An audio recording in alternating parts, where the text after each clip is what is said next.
नमस्कार मित्रों, education 24/7 channel पे आपका स्वागत है। आज हम एक नई लेक्चर सीरीज शुरू करने जा रहे हैं जो कि अंतर्राष्ट्रीय संघों के निर्माण से संबंधित है। अगर आप चैनल पे नए हैं तो आप चैनल को सब्सक्राइब, लाइक, शेयर और कमेंट बॉक्स के माध्यम से हमें अपने प्रश्न और सुझाव हम तक ज़रूर पहुंचाइए। आज हम जिस संघ के बारे में बात करने वाले हैं वह है संयुक्त राष्ट्र संघ। सबसे पहले हमें यह जान लेना आवश्यक है कि वास्तव में संयुक्त राष्ट्र संघ का इतिहास क्या है, इसके उद्देश्य क्या है और संयुक्त राष्ट्र संघ के बनाने के पीछे क्या क्या वजहें थीं। हम सभी को पता है कि संयुक्त राष्ट्र संघ से पहले एक और संघ अस्तित्व में था। उस संघ को हम राष्ट्र संघ या लीग ऑफ नेशंस के नाम से जानते हैं। हम उसे राष्ट्र संघ या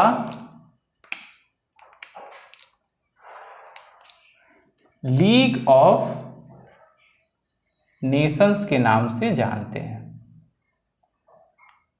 हम ये भी देखेंगे कि वास्तव में लीग ऑफ नेशंस को बनाने की क्या क्या जरूरतें थीं और क्या उस परिस्थिति के अनुसार लीग ऑफ नेशंस उन ज़रूरतों को पूरा कर पाया या नहीं।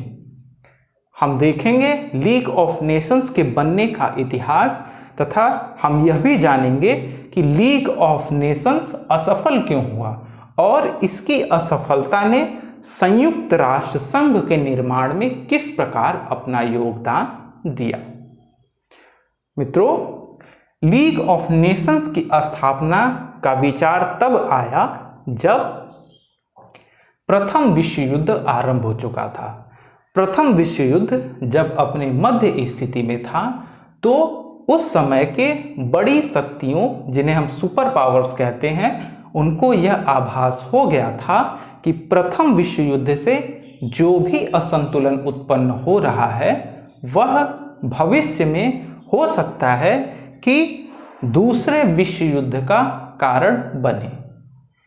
इस कारण को रोकने के लिए तथा द्वितीय विश्व युद्ध की संभावना न पैदा हो, इसके लिए उन्होंने विचार किया कि एक ऐसे संघ का निर्माण किया जाए जो कि उस समय मजबूत राष्ट्रों को अनैतिक या गलत करने से रोके, उन पे लगाम लगाए तथा संपूर्ण विश्व में एक शांति की स्थापना करे। इसी शांति के उद्देश्य से राष्ट्र संघ की संकल्पना प्रस्तुत की गई। राष्ट्र संघ के बनने की सबसे प्रमुख घटनाओं में से एक घटना यह है कि सितंबर 1915 में ब्रिटेन के विदेश मंत्री एडवर्ड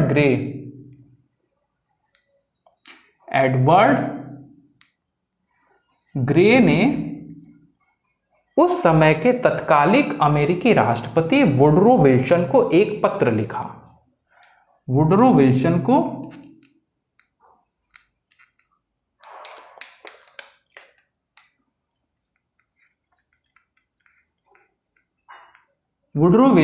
एक पत्र लिखा तथा उनके पत्र में प्रथम विश्व युद्ध से उपजे असमानताओं एवं विषमताओं को बताया गया कि हमें एक ऐसे संघ की आवश्यकता है जो कि युद्ध के बाद शांति की स्थापना कर सके। एडवर्ड ग्रे के इस सुझाव को वुडरो विल्सन ने काफी समर्थन दिया। वुडरो विल्सन के इस समर्थन, जो कि लीग ऑफ नेशंस के बनने में काफी महत्वपूर्ण भूमिका थी, इसके आधार पर वुडरो विल्सन को लीग ऑफ नेशन या राष्ट्र संघ का धर्म पिता कहा जाता है। राष्ट्र संघ का धर्म पिता वुडरो विल्सन को कहा जाने लगा।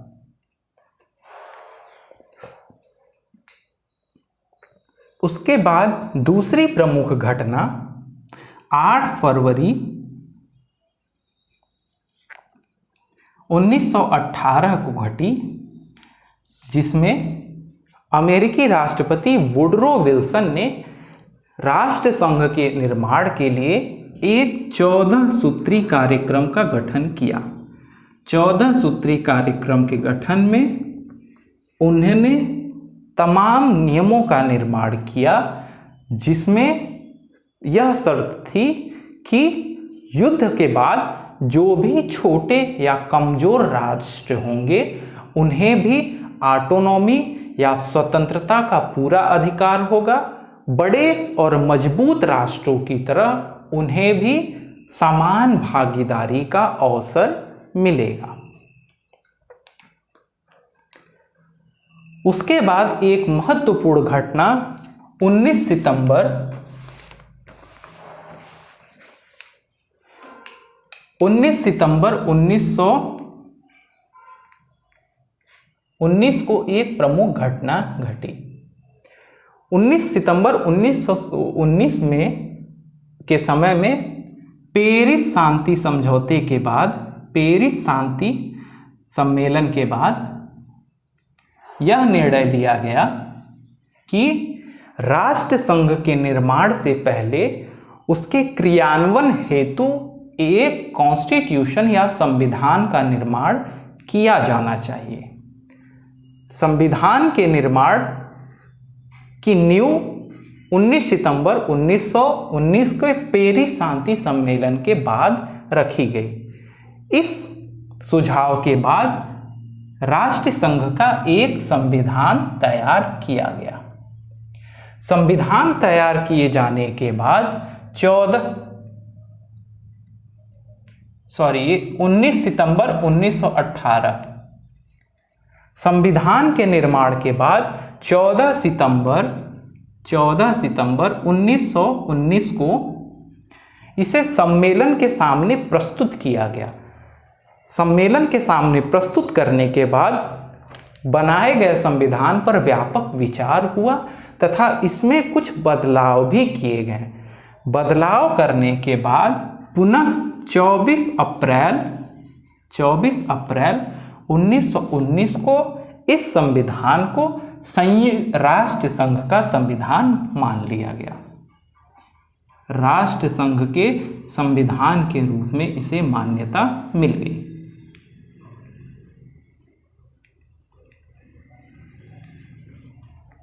सम्मेलन का यह कहना था कि राष्ट्र संघ के संविधान में जो कुछ भी नियम दिए गए हैं वो प्रथम विश्व युद्ध में हुए नुकसान या असमानता को दूर करने के उद्देश्य से उसके नियम बनाए जाएंगे। उसके बाद 10 फरवरी 1920 को राष्ट्र संघ अस्तित्व में आया। अब हम देख लेते हैं कि राष्ट्र संघ के अस्तित्व में आने के बाद उसके क्या क्या उद्देश्य थे।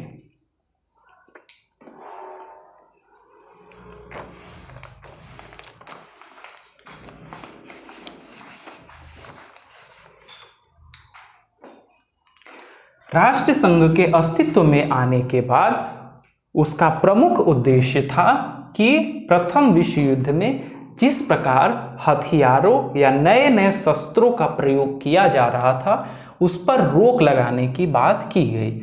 यानी राष्ट्र संघ के उद्देश्य में निशस्त्रीकरण की बात की गई। उसके बाद युद्ध के दौरान जो भी असमानताएं थी देशों के बीच असमानता दूर करने का प्रयास किया गया। असमानता दूर करने का प्रयास किया गया।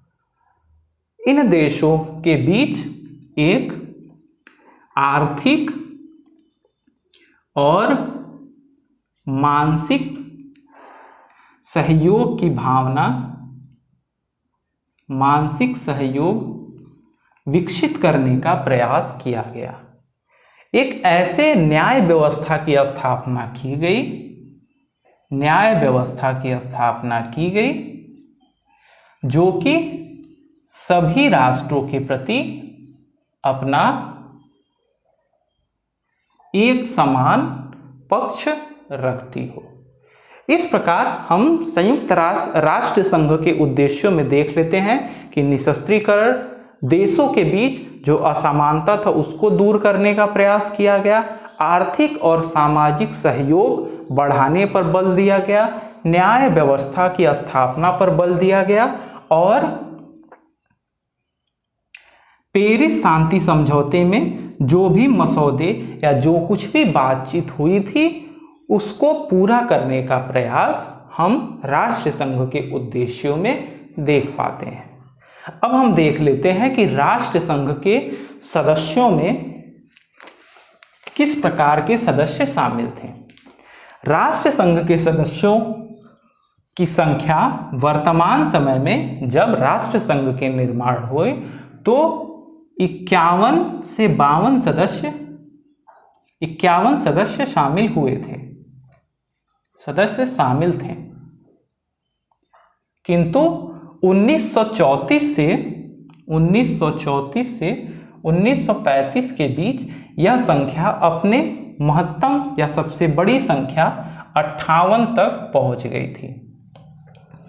58 तक यह संख्या पहुंच गई थी। राष्ट्र संघ में जो भी सदस्य शामिल थे उन्हें 3 प्रमुख भागों में बांटा गया। पहले सदस्य वे थे जिन्हें हम मौलिक सदस्यों के रूप में कहते हैं, मौलिक सदस्य थे। दूसरे वे सदस्य थे जो आमंत्रित सदस्य थे, आमंत्रित सदस्य। और तीसरे में अन्य सदस्यों को शामिल किया गया था। मौलिक सदस्य वे सदस्य थे जिन्होंने राष्ट्र संघ के निर्माण में शुरू से अपनी भूमिका निभाई थी या जो राष्ट्र संघ के निर्माण में शुरू से लगे रहे थे। ऐसे राष्ट्रों की संख्या उस समय 32 थी और राष्ट्र संघ के निर्माण के समय कुछ ऐसे देश या सदस्य थे जिन्हें आमंत्रण के द्वारा राष्ट्र संघ का हिस्सा बनने का निमंत्रण मिला। वैसे राष्ट्र आमंत्रित राष्ट्रों के अंतर्गत आते हैं और उनकी संख्या उस समय 21 थी।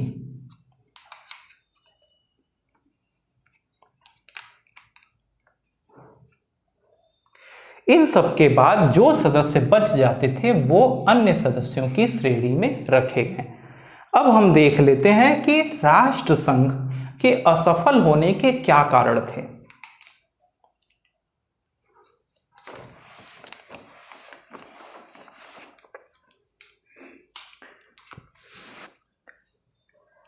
राष्ट्र संघ के निर्माण में जो कुछ भी नियम दिए गए थे, प्रथम विश्व युद्ध के दौरान वे राष्ट्र जो जीतकर एक महाशक्ति के रूप में उभर के आए थे, जैसे अमेरिका, यूएसए, चाइना, ब्रिटेन, ये सब राष्ट्र उस राष्ट्र संघ के संविधान में जो कुछ भी नियम बनाए गए थे वो इस प्रकार थे कि वो नियम जीते गए राष्ट्रों के समर्थन में ज़्यादा थे। और प्रथम विश्व युद्ध के दौरान जिन राष्ट्रों को हार का सामना करना पड़ा था उन्हें इस बात का डर था कि संविधान में लिखे गए वे नियम उनके अधिकारों का हनन कर रहे हैं। इसलिए वे संविधान के नियमों, राष्ट्र संघ के संविधान के नियमों को मानने से परहेज करते थे। ये सब देखकर छोटे राज्यों का भी अर्थात छोटे देशों का भी भरोसा राष्ट्र संघ पर से उठने लगा था और एक समय ऐसी स्थिति आई जब 1937 आते आते राष्ट्र संघ लगभग अपने संपूर्ण विघटन की ओर पहुंच चुका था और लोगों का भरोसा अब राष्ट्र संघ में नहीं रह गया था और राष्ट्र संघ लगभग समाप्त हो गया। मित्रों, राष्ट्र संघ की असफलता के बाद ही द्वितीय विश्व युद्ध एक भीषण परिणाम के रूप में हमें देखने को मिला। द्वितीय विश्व युद्ध के बाद मित्र राष्ट्रों तथा ध्रुवीय राष्ट्रों के बीच एक काफ़ी भयानक युद्ध हुआ, जिसमें संपूर्ण विश्व में एक व्यापक क्षति देखने को मिली। व्यापक क्षति देखकर द्वितीय विश्व युद्ध में वे देश जो मजबूत स्थिति में थे, जैसे अमेरिका, फ्रांस, रूस, ये सभी देशों ने निर्णय लिया कि अब भविष्य में आगे युद्ध न हो और संपूर्ण विश्व में एक शांति की स्थापना हो सके। इसलिए इन्होंने 24 अप्रैल 1945 को 24 अप्रैल 1945 को याल्टा सम्मेलन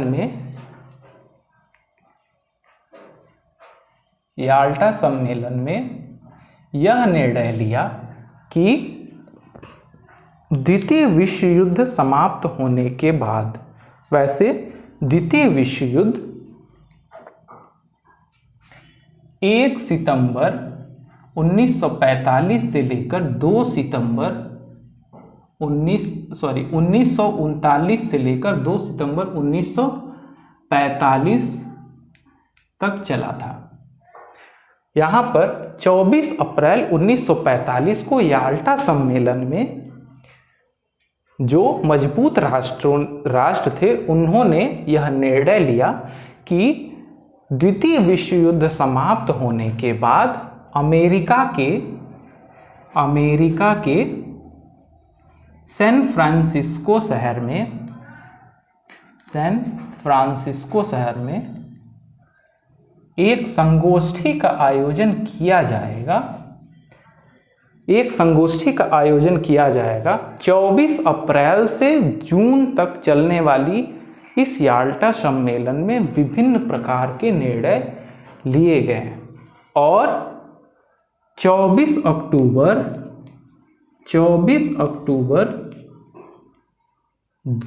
1945 को संयुक्त राष्ट्र संघ के निर्माण के लिए लगभग 40 देशों ने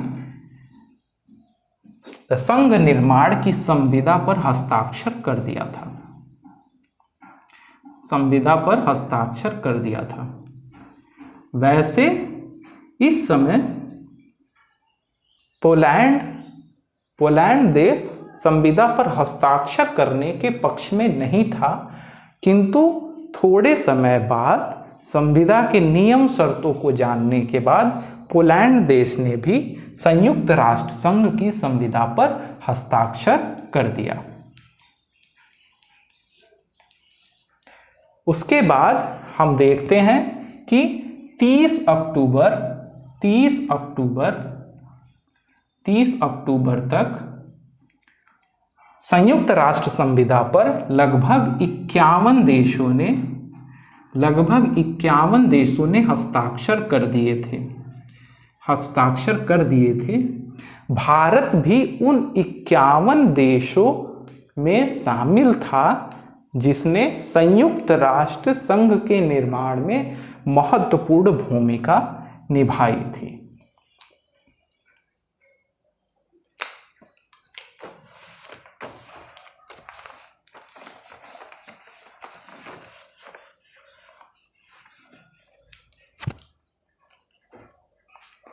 संयुक्त राष्ट्र संघ की प्रथम बैठक 10 जनवरी 1946 को लंदन के वेस्टमिनिस्टर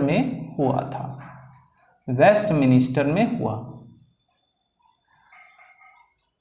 संयुक्त राष्ट्र संघ को एक अस्थायी रूप देने के लिए उस समय 5 अस्थायी सदस्य थे, जो क्रमशः चीन, रूस, फ्रांस, ब्रिटेन और अमेरिका था। इन 5 अस्थायी सदस्यों के हस्ताक्षर के बाद संयुक्त राष्ट्र संघ की संविदा एक अस्थायी संघ के रूप में बदल गई।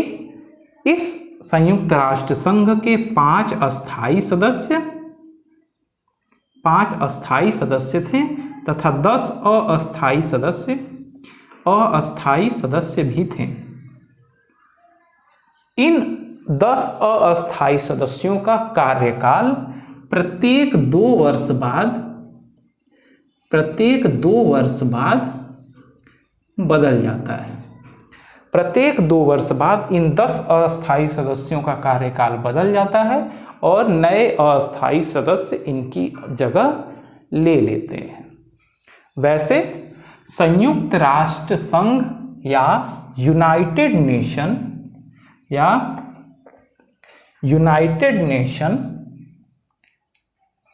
नेशंस जो शब्द था वह उस समय अमेरिका के तत्कालिक राष्ट्रपति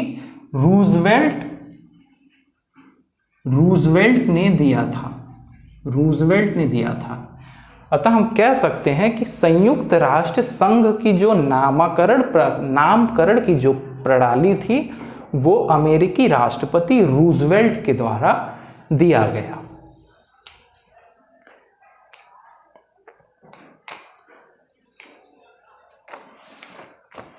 अब हम देख लेते हैं कि संयुक्त राष्ट्र संघ के बनने के बाद से लेकर अब तक संयुक्त राष्ट्र संघ में किस प्रकार सदस्य शामिल हुए। वैसे संयुक्त राष्ट्र संघ में वर्ष 2006 तक कुल 192 देश शामिल हो चुके थे। वर्ष 2006 तक संयुक्त राष्ट्र संघ में 192 देश शामिल हो चुके थे, जिसमें सन 2002 में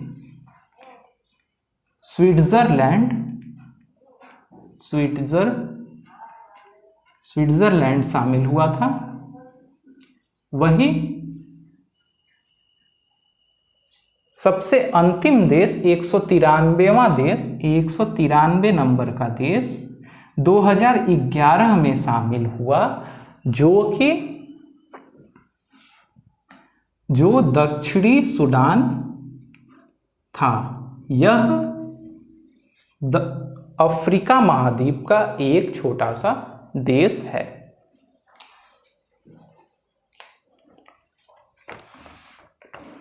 अब हम देख लेते हैं कि संयुक्त राष्ट्र संघ में भाषा किस प्रकार उपयोग की गई।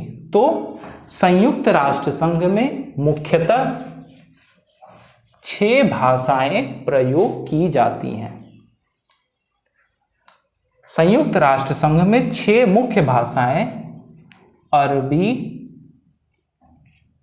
रूसी, चीनी, स्पेनिश, फ्रांसीसी और अंग्रेजी थी। वैसे यह महत्वपूर्ण यह है कि इन 6 भाषाओं में केवल 2 भाषाएं ऐसी थी जिनका सबसे व्यापक स्तर पर प्रयोग किया जाता था। वे 2 भाषाएं स्पेनिश तथा अंग्रेजी थी। संयुक्त राष्ट्र संघ के जितने भी कार्य या सभी प्रकार के पत्र थे वे सभी स्पेनिश या अंग्रेजी भाषा में सबसे ज़्यादा प्रकाशित होते थे। वैसे वर्ष 1900 शुरू में वैसे देखा जाए तो संयुक्त राष्ट्र संघ में केवल 4 भाषाएं ही थे। वे 4 भाषाएं रूसी, चीनी, फ्रांसीसी और अंग्रेजी थे। अरबी और स्पेनिश भाषाएं वर्ष 1973 में शामिल किया गया। चीनी भाषा भी स्वतंत्र रूप से प्रयोग की जाती थी जब चीन ताइवान जब चीन के अधिकार क्षेत्र में था तब इसकी सरल भाषा का प्रयोग किया जाता था, लेकिन शुरू में इन 4 भाषाओं का प्रयोग किया जाता था, रूसी, चीनी, फ्रांसीसी और अंग्रेजी। 1973 में ये 2 भाषाएं, अरबी और स्पेनिश भाषाएं शामिल किया गया। वैसे बहुत लोगों का मत है, विश्व के बहुत देशों का मत है कि हिंदी भाषा को भी संयुक्त राष्ट्र संघ के राजभाषा में शामिल कर लिया जाए, परंतु मतभेदों के चलते आज तक हिंदी भाषा को राजभाषा के रूप में शामिल नहीं किया जा सका है। राजभाषा की श्रेणी में शामिल होने के लिए संयुक्त राष्ट्र संघ में एक साधारण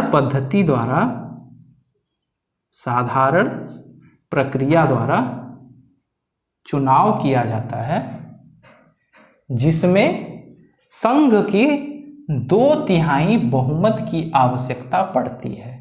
यदि किसी भाषा को राजभाषा के रूप में शामिल करना है तो यदि संघ की 2/3 सदस्य यानी 2/3 सदस्य देश यदि उस भाषा के समर्थन में अपना वोट डालते हैं तो वह भाषा संयुक्त राष्ट्र संघ के राजभाषा या आधिकारिक भाषा के रूप में शामिल हो जाता है।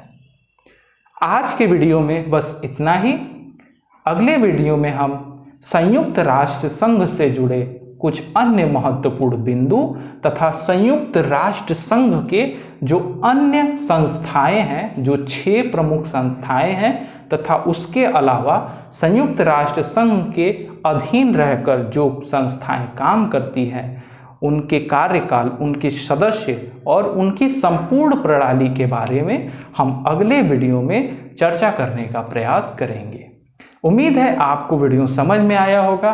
अगर वीडियो में कोई जानकारी छूट गई हो तो आप कमेंट बॉक्स में वो जानकारी हम तक अवश्य पहुंचाएं। हम उन्हें अगले वीडियो में शामिल करने का प्रयास करेंगे। वीडियो देखने के लिए धन्यवाद।